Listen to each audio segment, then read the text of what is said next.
What this affords the guitarist is the ability to hold the audience, to hold the attention of your listeners, even if your listener is just you. It makes the chords much more interesting. Say, for example, you had a song that was 4 measures of A.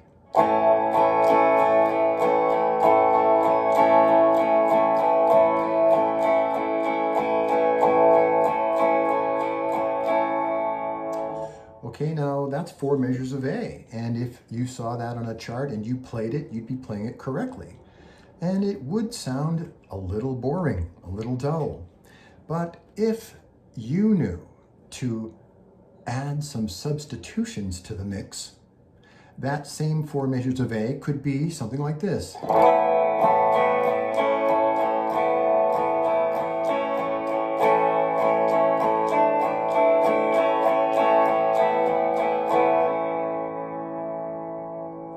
It's still 4 measures of A, but it's more interesting. It's 4 measures of A back and forth with its nearest substitutions.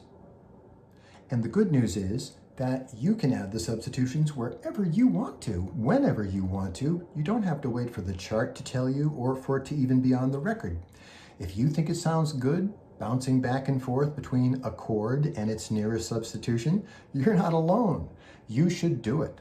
Even if it's not in the original song, it's part of interpreting music in your own style, in your own way. It's fun. Ranked by order of importance, the substitution that changes the chord least is the most common. So it's kind of a backwards dynamic.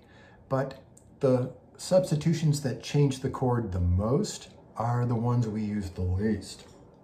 This isn't about major changes in the chords or in the song. It's about little changes, slight changes that the ear will pick up and the brain will recognize, but won't necessarily change the song in a fundamental way, such as if you were to change the bass note, the root note of the chord. That's how you make a fundamental change. So here we're just tinkering with the notes on the top of the chord. And yet, every little change we make tricks the brain into thinking something new has taken place. And if you do it back and forth over and over again, song after song, people listening to you will just think, wow, this guy is great. And the reason is because you're not boring.